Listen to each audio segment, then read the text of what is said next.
Hello दोस्तों, प्रतिमा GS academy पे आप सभी का स्वागत है। दोस्तों, आज विश्व भूगोल में अब अलग अलग महाद्वीप पे हम चर्चा करेंगे। आज चर्चा करेंगे एशिया महाद्वीप पे। आप लोग लाइक करें, शेयर करें और जिन दोस्तों ने अभी तक हमारे चैनल को सब्सक्राइब नहीं किया सब्सक्राइब करें। शुरू करते हैं। एशिया, देखिए, विश्व के सभी महाद्वीपों में सबसे बड़ा है।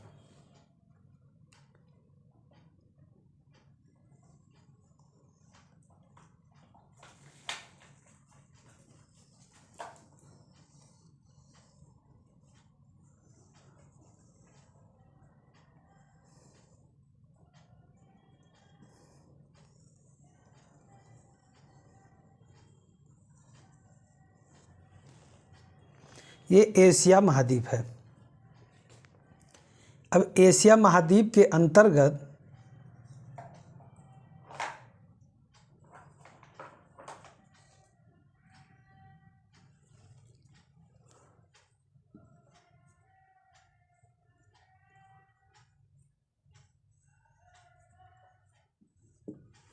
एशिया महाद्वीप के अंतर्गत ये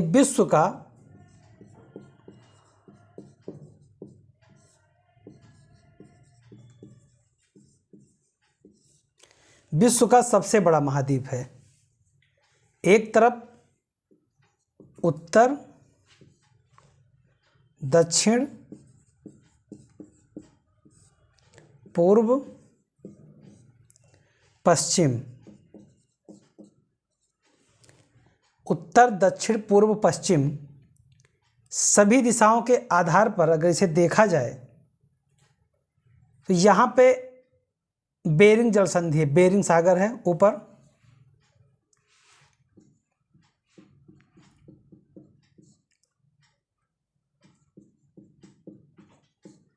यहाँ पे है चुस्की सागर,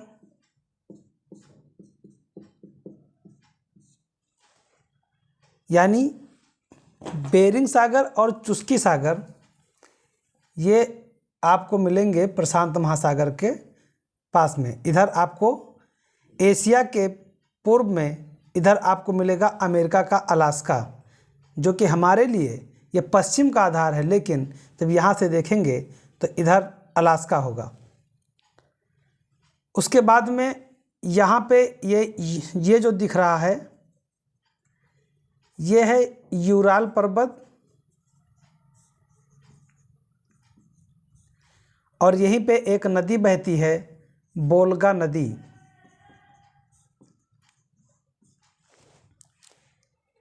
यहाँ पे भूमध्य सागर है,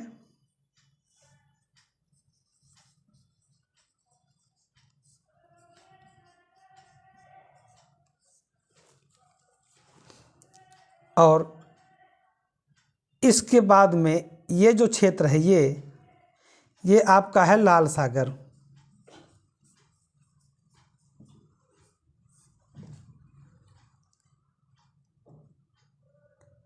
दक्षिण में और ऊपर आपको मिलेगा आर्कटिक,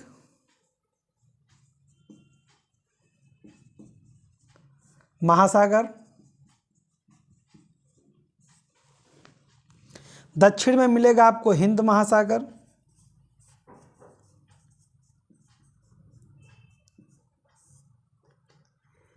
पूर्व में मिलेगा आपको प्रशांत महासागर,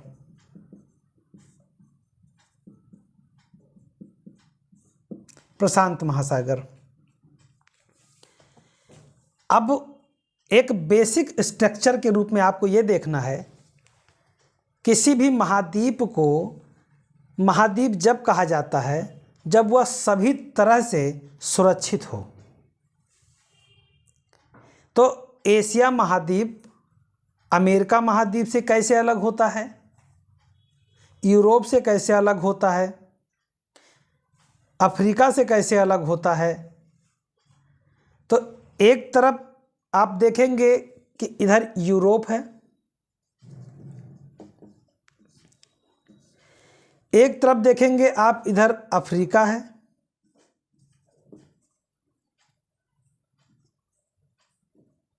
अफ्रीका महाद्वीप है। और फिर आप एक प्रशांत महासागर के बाद में देखेंगे कि उधर अमेरिका, उत्तरी अमेरिका और दक्षिणी अमेरिका है। इधर द्वीपीय देश हैं, इंडोनेशिया आदि पाए जाते हैं। तो इसको आप ऐसे भी समझ सकते हैं कि यहाँ से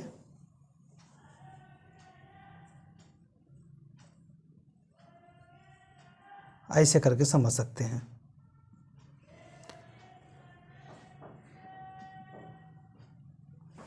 जावा सुमात्रा की बात है, ये सिंगापुर का बात है। तो उत्तर में आर्कटिक महासागर और यूरोप से एशिया अलग होता है यूराल पर्वत से और वोल्गा नदी से। यहीं पर एक सागर है, उसका नाम है कैस्पियन सागर। ये जो क्षेत्र है ये कैस्पियन सागर है और यहीं पर है ये काला सागर। तो ये सब सागर कहाँ पे क्या है ये मैं इसके बाद में बताऊंगा। पहले आपको ये समझना है कि एक महाद्वीप अन्य महाद्वीपों से अलग कैसे होता है। तो दक्षिण में हिंद महासागर है एशिया के, एशिया के उत्तर में आर्कटिक महासागर है, एशिया के पूर्व में प्रशांत महासागर है और एशिया के पश्चिम में भूमध्य सागर है। यानी भूमध्य सागर और स्वेज नहर, यहाँ पे एक स्वेज नहर है, ये स्वेज नहर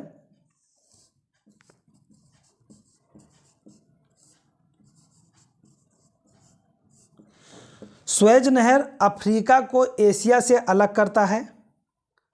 वहीं यूराल पर्वत और वोल्गा नदी एशिया को यूरोप से अलग करता है। और यहाँ पे एक है बेरिंग जल संधि, बेरिंग सागर और चुस्की सागर को, बेरिंग सागर और चुस्की सागर को जो है अलग करने वाली एक जल संधि है, उसका नाम है बेरिंग जल संधि।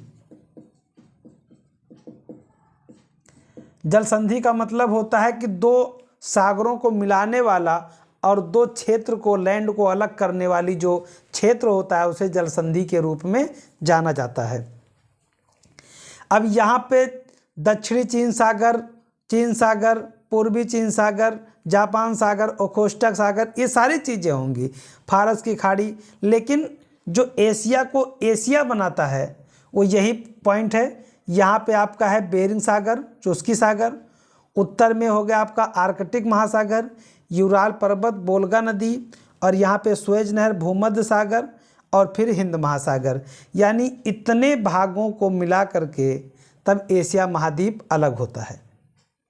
अब एशिया महाद्वीप के अंतर्गत कौन कौन सी विशेषताएं हैं?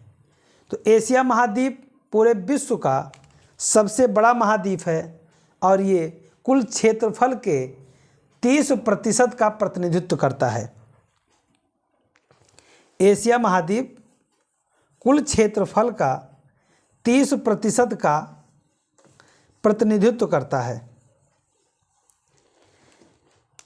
30% का प्रतिनिधित्व करता है, यानी कि क्षेत्रफल जितना विश्व में है उसका 30% एशिया में है। और एशिया में सर्वाधिक आबादी यानी विश्व की 60% जनसंख्या एशिया में पाया जाता है। और विश्व के जो सबसे ज़्यादा जनसंख्या वाला देश है चीन, वो भी एशिया में है। नंबर 2 पे भारत,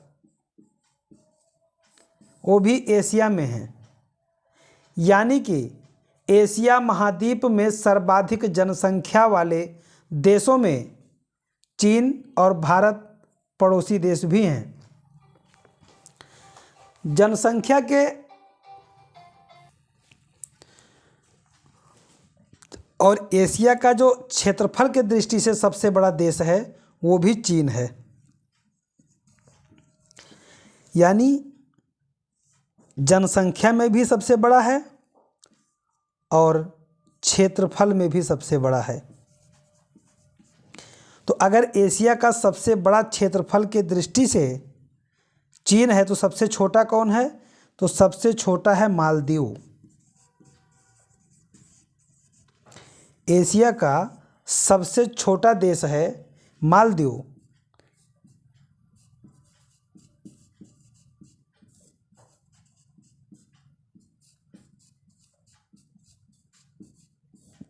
ये आप लोग सब नोट करते चले गए, मैं केवल की पॉइंट दे रहा हूँ जिससे आपके एग्ज़ाम में फ़ायदा हो सके। इधर उधर की बातें ना करके बिना समय गंवाए एकदम टू द पॉइंट फोकस कर रहे हैं, जिससे कि आपका एग्ज़ाम निकल जाए और आप लोग जिस एग्ज़ाम की तैयारी करते हैं आपका कल्याण हो जाए। तो मालदीव एशिया का सबसे छोटा देश है और चीन जनसंख्या की दृष्टि से भी सबसे बड़ा है और क्षेत्रफल की दृष्टि से भी सबसे बड़ा है। अब आपके दिमाग में आता होगा सर रूस भी तो एशिया में है। तो रूस एशिया में नहीं है, रूस जो है यूरेशिया में है। वो यूरोप में भी है और एशिया में भी है, लेकिन इसको गिना जाता है यूरोप में। और रूस का जो साइबेरिया भाग है, साइबेरिया भाग ये एशिया में गिना जाता है, लेकिन जो कि रूस की राजधानी मॉस्को यूरोप में पड़ता है, इसीलिए उसे यूरोप का भाग माना जाता है। तो जनसंख्या के दृष्टि से और क्षेत्रफल के दृष्टि से चीन सबसे बड़ा है, मालदीव सबसे छोटा है एशिया में क्षेत्रफल के दृष्टि से।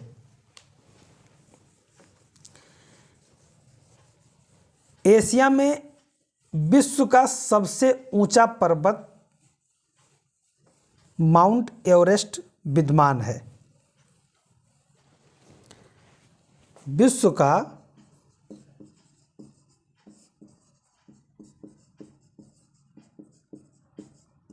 सबसे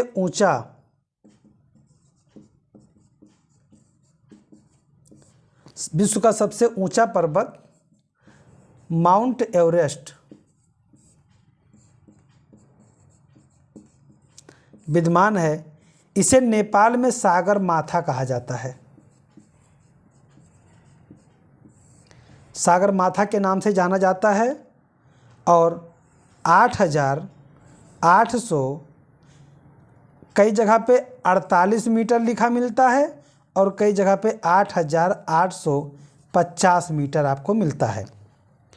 अब इसमें से एक ही आएगा एग्ज़ाम में, या तो ये पूछेगा या तो ये पूछेगा, क्योंकि अभी लेटेस्ट जो आया है, अब माउंट एवरेस्ट की ऊंचाई 2 मीटर और बढ़ गया है और ये हो गया है 8,850 मीटर।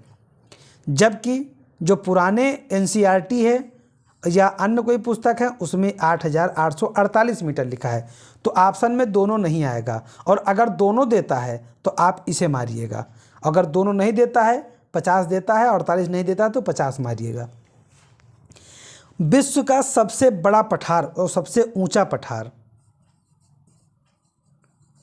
विश्व का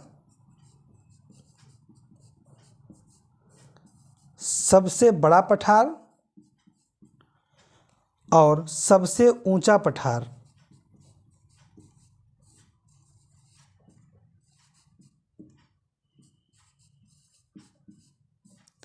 पामीर का पठार।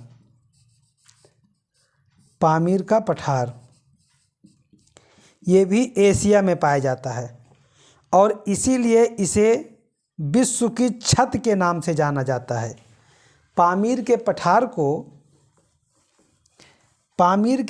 को विश्व के छत के नाम से जाना जाता है, क्योंकि सामान्यतः जो पर्वत और पठार की विशेषता होती है वो 1,000 मीटर के ऊंचाई से ऊपर को पर्वत कहा जाता है, और 1,000 मीटर से अगर ऊंचाई कम है तो इसे कहा जाएगा पठार, और अगर 1,000 मीटर से ऊपर है तो इसे कहा जाएगा ये पर्वत की श्रेणी में आ जाएगा। 1,000 मीटर के ऊंचाई के ऊपर जितने भी ऊंचे जाएंगे तो उसे पर्वत के श्रेणी में कहा जाएगा। जबकि पामीर की जो गांठ है,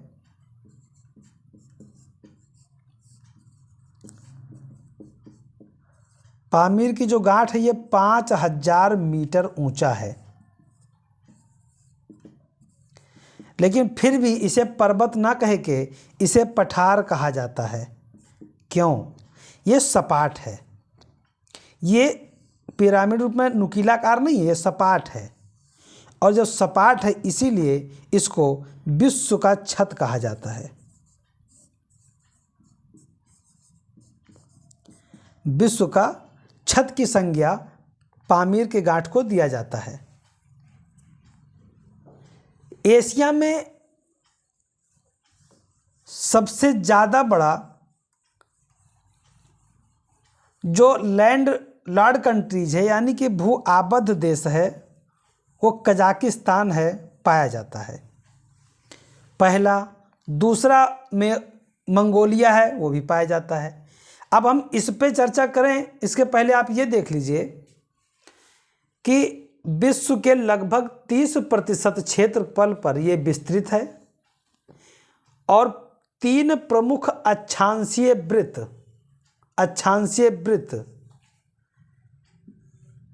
इससे गुजरते हैं एशिया से।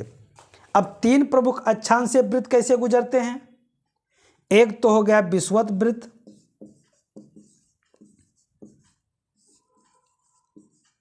दूसरा हो गया कर्क वृत्त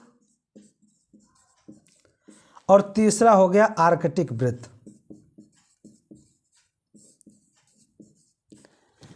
ये होता क्या है? ये पृथ्वी है, एक ये अक्षांशीय पूरा 0 डिग्री का अक्षांश हुआ, एक ये वृत्त हुआ, एक वृत्त हुआ 23 डिग्री अक्षांश 23.5 डिग्री अक्षांश का कर्क रेखा और एक वृत्त ये हुआ, इसे कहते हैं आर्कटिक वृत्त। दोनों गोलार्ध में पाया जाता है। आर्कटिक इधर अंटार्कटिका मकर रेखा। अब एक तो समझ में आता है कि कर्क रेखा तो साफ साफ और आर्कटिक वृत्त गुजरता है। आर्कटिक वृत्त जो है वो इधर से गुजरता है, कर्क रेखा बीच से गुजरता है। लेकिन फिर ये भूमध्य रेखा कहाँ से गुजरता है? तो इंडोनेशिया जो है, इंडोनेशिया द्वीपीय देश है और इंडोनेशिया के बीचों बीच से विषुवत रेखा गुजरती है और इसीलिए इसको 3 प्रमुख अक्षांशीय वृत्तों में गिना जाता है, यानी विषुवत वृत्त, कर्क वृत्त और आर्कटिक वृत्त, 3 वृत्त यहाँ से गुजरते हैं। तो यहाँ से प्रश्न जब ऐसा पूछेगा कि निम्नलिखित में से किस महाद्वीप से 3 वृत्त गुजरते हैं, विषुवत वृत्त, कर्क वृत्त और मकर वृत्त, तो इन तीनों में तुरंत समझ जाइएगा कि ये बात अफ्रीका महाद्वीप की हो रही है, क्योंकि वहाँ पे ना तो आर्कटिक गुजरता है ना अंटार्कटिक गुजरता है, वहाँ से कर्क मकर विषुवत तीनों गुजरते हैं। लेकिन अगर प्रश्न ऐसा आता है, निम्नलिखित कथनों पर विचार कीजिए। नंबर 1, एशिया महाद्वीप से 3 वृत्त गुजरते हैं। नंबर 2, विषुवत वृत्त, कर्क वृत्त और आर्कटिक वृत्त सम्मिलित हैं। तो समझ जाइएगा कि ये एशिया की बात कर रहा है और एशिया में ये तीनों गुजरते हैं। तो ध्यान रहे, तीनों वृत्त में विषुवत वृत्त, कर्क वृत्त और आर्कटिक वृत्त, विषुवत वृत्त, कर्क वृत्त और आर्कटिक वृत्त ये आपके एशिया कॉन्टिनेंट से गुजरते हैं, क्योंकि ये जो विषुवत है यहाँ पे ये इंडोनेशिया का द्वीपीय देश है, इसके बीच से गुजरता है और इसीलिए इसको तीनों वृत्तों के रूप में जाना जाता है। विश्व के लगभग 60% जनसंख्या एशिया महाद्वीप में निवास करती है। जाहिर सी बात है, एशिया महाद्वीप में कई ऐसे बड़े बड़े जनसंख्या के देश हैं, जैसे चाइना हो गया, भारत हो गया, इंडोनेशिया हो गया, अरब कंट्रीज़ हो गए, पाकिस्तान हो गया। ये सब बहुत बड़ी जनसंख्या वाले देशों में से गिने जाते हैं और इसलिए एशिया विश्व में क्षेत्रफल तो 30% लेकर चलता है, लेकिन जनसंख्या 60% यहाँ पे है। सबसे महत्वपूर्ण बात यहाँ पे ये है कि एशिया में अंगारा लैंड और गोंडवाना लैंड दोनों क्षेत्रों की स्थितियाँ विद्यमान हैं। यह है क्या? पहली क्लास अगर आपको याद होगा कि जब वेगनर सिद्धांत बताया गया था तो प्राचीन काल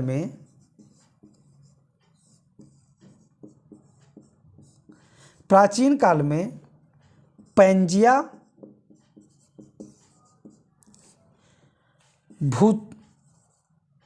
भूक्षेत्र को कहते थे और पैंथालासा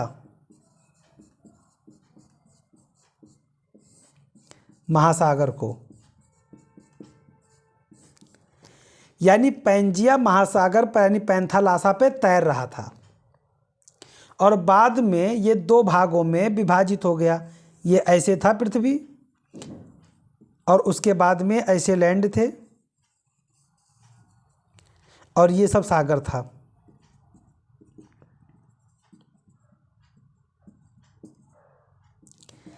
तो जो ये सागर है ये पैंथालासा हुआ करता था और ये जो लैंड है ये पैंजिया था। बाद में पैंजिया ऐसे दो भागों में टूट गया। तो जब दो भागों में टूट गया तो ऊपरी भाग अंगारा लैंड कहलाया और दक्षिणी भाग गोंडवाना लैंड कहलाया। आगे चल कर के अंगारा लैंड विभाजित हुआ उत्तरी अमेरिका महाद्वीप में, यूरोप में और एशिया के कुछ भाग यूरेशिया में।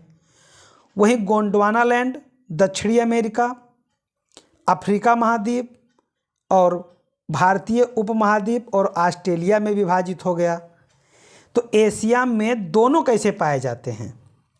तो दोनों पाए जाने का ये बेल्ट है, ये आपका हिमालय बेल्ट है और ये जो भारत का उपमहाद्वीप है ये गोंडवाना लैंड का भाग है और बाकी भाग अंगारा लैंड के भाग हैं।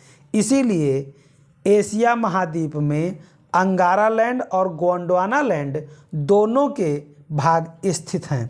तो यहाँ पे प्रश्न अगर ऐसा देता है कि एशिया महाद्वीप अंगारा लैंड का भाग है तो भी सही है, एशिया महाद्वीप केवल अंगारा लैंड का भाग है तो गलत हो जाएगा। अंगारा लैंड का भाग है सही है, केवल अंगारा लैंड का भाग है गलत है। एशिया में अंगारा लैंड और गोंडवाना लैंड दोनों भाग पाए जाते हैं। एब्सोल्युटली राइट है, पूर्णतः सत्य है, क्योंकि दोनों भाग पाए जाते हैं, दोनों भाग देखे जाते हैं। एशिया में 3 प्रायद्वीप हैं, प्रमुख 3 प्रायद्वीप हैं। अरब का प्रायद्वीप, दक्कन का प्रायद्वीप, इंडो चाइना प्रायद्वीप। अब देखिए एशिया में ये 3 प्रायद्वीप हैं। प्रायद्वीप का मतलब ये होता है कि प्रायद्वीप का मतलब होता है 3 तरफ से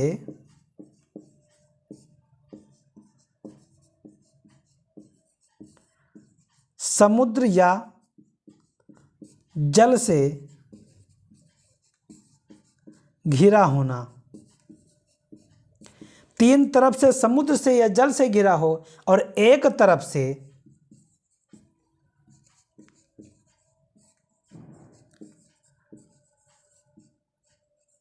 भूमि से जुड़ा हो, एक तरफ से भूमि से जुड़ा हो। 3 तरफ से समुद्र से या जल से घिरा हो और एक तरफ से भूमि से जुड़ा हो तो उसे हम प्रायद्वीप की संज्ञा देते हैं। और एशिया महाद्वीप में 3 प्रायद्वीप प्रमुखता पाए जाते हैं। एक पाया जाता है अरब प्रायद्वीप। तो अरब प्रायद्वीप आपका ये बेल्ट है, ये एक तरफ फारस की खाड़ी, एक तरफ लाल सागर और फिर अरब सागर, और एक दक्कन प्रायद्वीप। यानी भारत के प्रायद्वीप को जो प्रायद्वीपीय क्षेत्र है ये दक्कन का, एक तरफ अरब है, बंगाल की खाड़ी, अरब सागर और हिंद महासागर, और तीसरा है इंडो चाइना प्रायद्वीप। ये इंडो चाइना प्रायद्वीप का भाग है, ये दक्कन प्रायद्वीप का भाग है और ये अरब प्रायद्वीप का भाग है। एक विशेषता और है, विश्व के सबसे बड़े प्रायद्वीप का जो नाम है वो एशिया में पाया जाता है और वो है अरब प्रायद्वीप। ये जो प्रायद्वीप है अरब प्रायद्वीप जो ये है ये पूरे विश्व का सबसे बड़ा प्रायद्वीप है। और ये एक बात आपको ध्यान में रखना है कि प्रायद्वीपों का प्रायद्वीप महाद्वीप किसे कहा जाता है। जब बात प्रायद्वीपों का महाद्वीप का प्रायद्वीप कहा जाएगा तब वो यूरोप कहा जाएगा, क्योंकि यूरोप को महाद्वीपों का यानी प्रायद्वीपों का प्रायद्वीप की संज्ञा दी जाती है। लेकिन जब विश्व की सबसे बड़ी प्रायद्वीप की बात आएगी तो एशिया का ये अरब प्रायद्वीप है, इसे आपको ध्यान में रखना है। तो अरब प्रायद्वीप विश्व का सबसे बड़ा प्रायद्वीप है, विश्व का सबसे बड़ा प्रायद्वीप है। सर्वाधिक जनघनत्व एशिया में सिंगापुर में है, सर्वाधिक जनघनत्व एशिया का भी और विश्व का भी कह सकते हो कि सर्वाधिक जनघनत्व जो है एशिया का देश सिंगापुर है, और सिंगापुर एकदम पिद्दी भर का है। ऐसे तो सिंगापुर जैसे शहर देश से बराबर हमारे हिंदुस्तान के कई ऐसे शहर हैं कि सिंगापुर से ज़्यादा बड़े हैं। अब एक सबसे महत्वपूर्ण बात एशिया का ये है कि स्थलरुद्ध देश कौन कौन से हैं। Kazakhstan, Afghanistan, Mongolia, Nepal, Bhutan, Turkmenistan, Uzbekistan, Kyrgyzstan, Tajikistan और लाओस। एक विशेषता आप और जानिएगा एशिया की,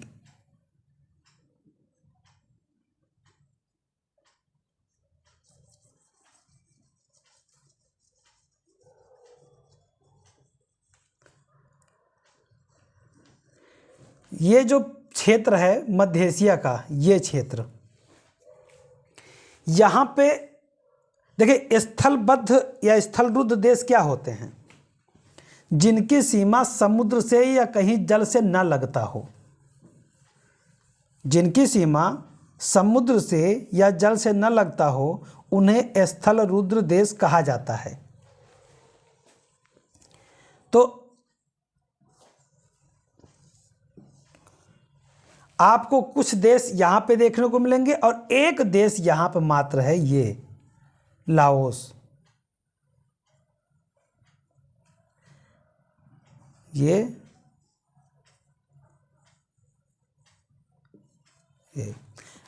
अब कजाकिस्तान, कजाकिस्तान, अफगानिस्तान। अफगानिस्तान आपको पाकिस्तान के पास मिलेगा, कजाकिस्तान मिलेगा, अफगानिस्तान, मंगोलिया, नेपाल, भूटान। नेपाल भूटान तो आपके पड़ोसी एकदम से हैं। बाकी जितने तान है उसमें उज्बेकिस्तान और किर्गिस्तान। अब इसमें से जो सबसे बड़ा है, सबसे बड़ा स्थलबद्ध जो देश है वो है कजाकिस्तान। कजाकिस्तान है। और जो सबसे छोटा है वो है लाओस। और लाओस की एक विशेषता और है, लाओस ये दक्षिण पूर्व एशिया में एकमात्र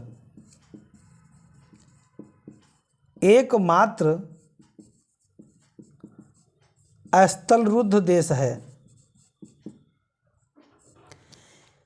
और ये पहले फ्रांस का उपनिवेश था, फ्रांस का उपनिवेश था, मतलब फ्रांस का गुलाम था।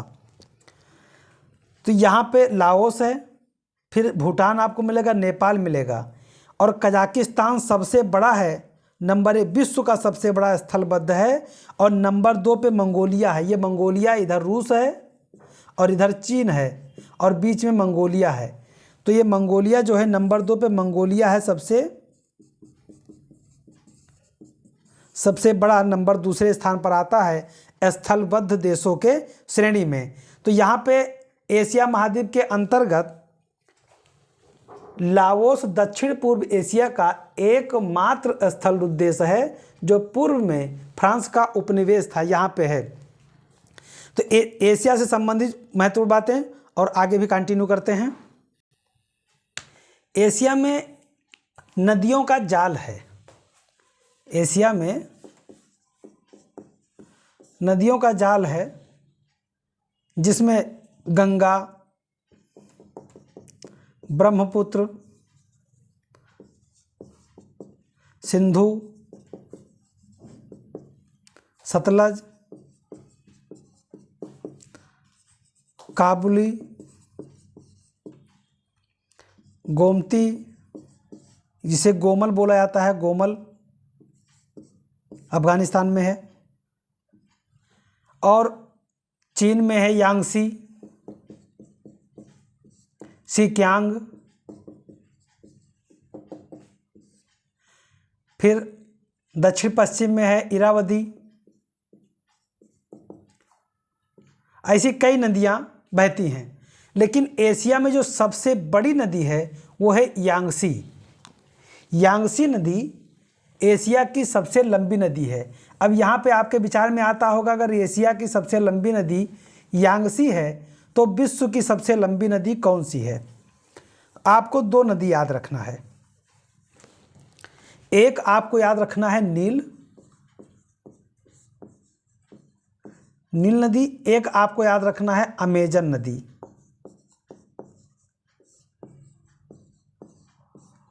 और एक याद रखना है आपको यांगसी नदी। जब बात आएगी कि विश्व की सबसे लंबी नदी,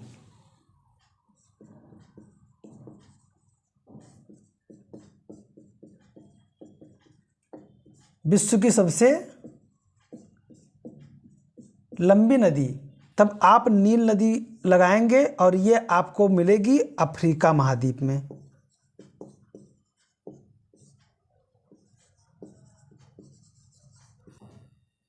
अफ्रीका महाद्वीप में। और जब बात पूछी जाएगी कि सर्वाधिक जल वाली नदी, सर्वाधिक बेसिन वाली नदी, सर्वाधिक क्षेत्र में प्रवाहित होने वाली नदी, तब आपका याद रखना है अमेजन। यानी कि जल भराव के रूप में, सर्वाधिक जल के रूप में अमेजन है, और ये आपको मिलेगी दक्षिण अमेरिका महाद्वीप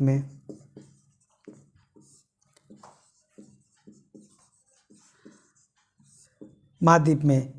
यानी कि सर्वाधिक लंबी नदी तो नील नदी है, और सर्वाधिक जल भराव के साथ में सर्वाधिक क्षेत्र में अगर प्रवाहित होने वाली नदी है तो वो अमेजन नदी है। लेकिन बात है एशिया की। एशिया में सबसे लंबी नदी कौन सी है? तो वो यांगसी नदी है, चीन में बहती है, एशिया की सबसे लंबी नदी। एशिया की सबसे लंबी नदी है यांगसी नदी। और अगर भारत की सबसे लंबी नदी पूछी जाए तो गंगा नदी 2525 किलोमीटर में प्रवाहित होती है। तो भारत की सबसे लंबी गंगा नदी, भारत में एशिया में सबसे लंबी नदी जो है यांगसी नदी, विश्व की सबसे लंबी नदी नील नदी, और विश्व में दूसरी सबसे लंबी नदी अमेजन है। लंबाई में दूसरा स्थान है अमेजन का, लेकिन यही जलभराव के क्षेत्र में, पानी के मामले में सबसे बड़ी नदी अमेजन है, लेकिन लंबाई में नील सबसे लंबी नदी है। तो एशिया की सबसे लंबी नदी यांगसी है, और सबसे गहराई क्षेत्र मृत सागर है। एशिया का सबसे गहरा क्षेत्र मृत सागर है। और मृत सागर कहाँ पे है? भूमध्य सागर के बगल में एक देश है जॉर्डन। भूमध्य सागर के बगल में आपको इजराइल मिलेगा, लेबनान मिलेगा, उसके बाद में जॉर्डन मिलेगा। और लेबनान और जॉर्डन के बीच में एक छोटा सा पार्ट है, इधर इजराइल। ये भूमध्य सागर है, भूमध्य सागर, और यहाँ पे है इजराइल, और यहीं से लेबनान हो जाता है, और यहाँ पे जॉर्डन है।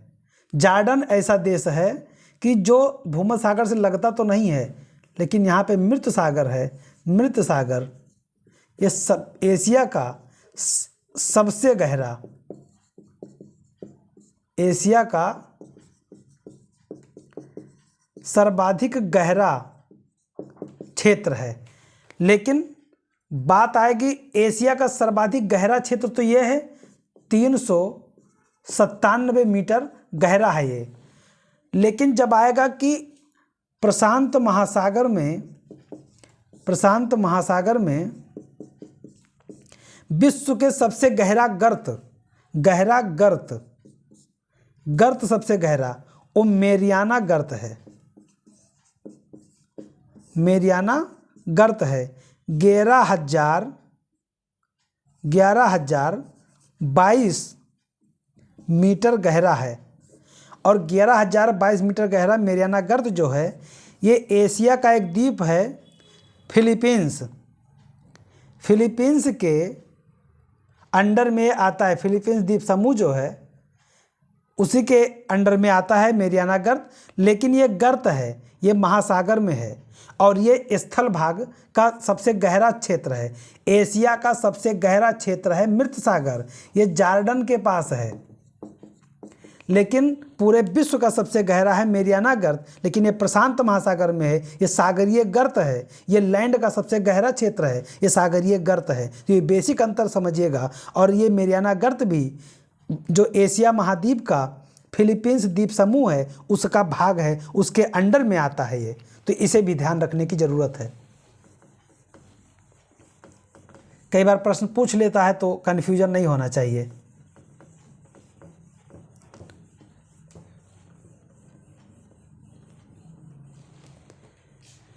एशिया में फिलीपींस द्वीप समूह के पास मेरियाना गर्त मौजूद है, यानी कि जो मेरियाना गर्त जिसका मैंने अभी चर्चा किया।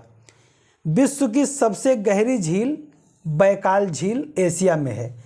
एक बात और ध्यान रखिएगा, रूस का जो भाग है, रूस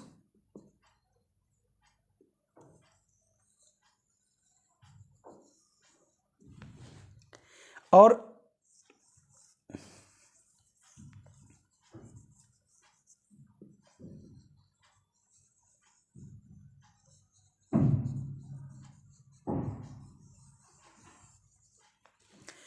ये जो रूस है, रूस का भाग जो आपको दिख रहा है, ये कुछ भाग यूरोप में है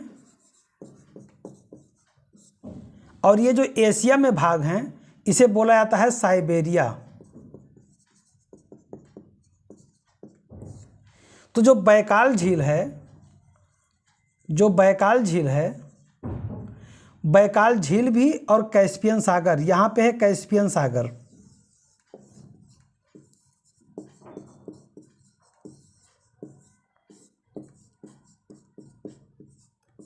और यहाँ पे है बैकाल झील।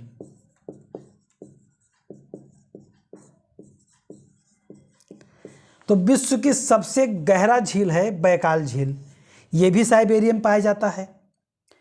विश्व का सबसे बड़ा सागर है कैस्पियन सागर, वो भी साइबेरिया में पाया जाता है। तो कई बार एग्जाम में जब एशिया में सबसे बड़ा सागर पूछा जाता है तो कैस्पियन नहीं देता है। ऑप्शन में कैस्पियन रहेगा तो माना ही जाएगा, वैसे इनको देता नहीं है। तो आपको ये जानना है कि बैकाल झील एशिया में सबसे बड़ा है, विश्व का सबसे बड़ा है, सबसे गहरा है, सबसे गहरा, विश्व का सबसे गहरा।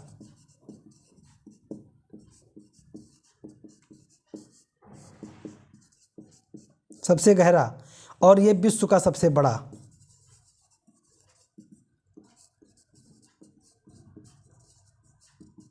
विश्व का सबसे बड़ा, तो विश्व का सबसे बड़ा साइबेरिया में, सबसे गहरा साइबेरिया में, लेकिन इसे एशिया में माना जाता है। ध्यान रखिएगा, विश्व की सबसे बड़ी झील कैस्पियन सागर एशिया में है, यानी बैकाल झील और कैस्पियन सागर ये दोनों साइबेरिया में हैं। और साइबेरिया रूस का एशिया का भाग साइबेरिया के नाम से जाना जाता है, ये आप ध्यान रखिएगा। जबकि मॉस्को, रूस की राजधानी मॉस्को यूरोप में है। मॉस्को, रूस की राजधानी मॉस्को जो है ये यूरोप में पड़ता है। और यहाँ पे यूराल पर्वत और बोल्गा नदी रूस को एक तरफ रूस यूरोप में, एक तरफ एशिया में डिवाइड कर देती है और यहीं पर यूरोप और एशिया यानी यूरेशिया विभाजित हो जाता है। यूरेशिया क्या है? यूरेशिया में यूरोप और एशिया, यूरोप और एशिया दोनों अलग हो जाते हैं। अलग कौन करता है? यूराल पर्वत, वोल्गा नदी अलग करता है। तो साइबेरिया का भाग, साइबेरिया का महत्व तो आपको पता चल गया। एशिया में सबसे अधिक ऊंचाई पर स्थित, एशिया में सबसे अधिक ऊंचाई पर स्थित खारे पानी की जो झील है वो पैंगोंग झील है, और ये भारत के लद्दाख और तिब्बत के पास में विद्यमान है। पैंगोंग, तो ये दो एंगल से भी महत्वपूर्ण है। एक तो भारत के लिहाज से भी, और दूसरा विश्व के लिहाज से भी, और तीसरा एशिया के लिहाज से भी। पैंगोंग झील सबसे ऊंचाई पर खारे पानी का। सर्वाधिक वर्षा वाला क्षेत्र है मासिनराम भारत में। ये विश्व में सर्वाधिक वर्षा होता है यहाँ पे, विश्व में। ऐसा क्यों होता है? ऐसा इसलिए होता है कि मानसूनी हवाएं जब चलती हैं, ये है हमारा भारत, ये है हमारा बंगाल की खाड़ी, बंगाल की खाड़ी, और हवाएं ऐसे चलती हैं, यहाँ आई, यहाँ पानी उठाई, और इधर है हिमालय, और यहीं पे हिमालय के पीछे मेघालय में है मासिनराम। हिमालय से टकराए, बारिश हो गया, क्योंकि ये ऐसे बना हुआ है। जो मासिनराम ये ऐसे है, इधर पूरा खूब ऊंचाई पहाड़ है, इधर है, इधर जो हवा इसके अंदर प्रवेश कर गई, ऊपर उठती चली जाएगी, ठंडा होगी, खूब बारिश कर देगी। इसीलिए विश्व का सर्वाधिक बारिश वाला क्षेत्र भारत के मेघालय राज्य में मासिनराम में पाया जाता है। पहले चेरापूंजी था, लेकिन पिछले 5-6 सालों से मासिनराम नंबर 1 पर बना हुआ है। श्रीलंका की सबसे लंबी नदी है महावेली गंगा। महावेली गंगा श्रीलंका की सबसे लंबी नदी है। सबसे बड़ा रेलवे प्लेटफार्म, विश्व का सबसे बड़ा रेलवे प्लेटफार्म भारत में है, और भारत में उत्तर प्रदेश में है, उत्तर प्रदेश में गोरखपुर में है। सर्वाधिक समाचार पत्र पढ़ा जाने वाला क्षेत्र एशिया में है, वो भी हांगकांग में। विश्व का सर्वाधिक डाकघर वाला देश भारत है, वो भी एशिया में है, और भारत हमारा महान भारत है। तो दोस्तों, एशिया का जो बचा हुआ भाग है ये हम अगली क्लास में करेंगे। यहाँ पे अपनी क्लास को विराम देते हैं। धन्यवाद। जय हिंद, जय भारत।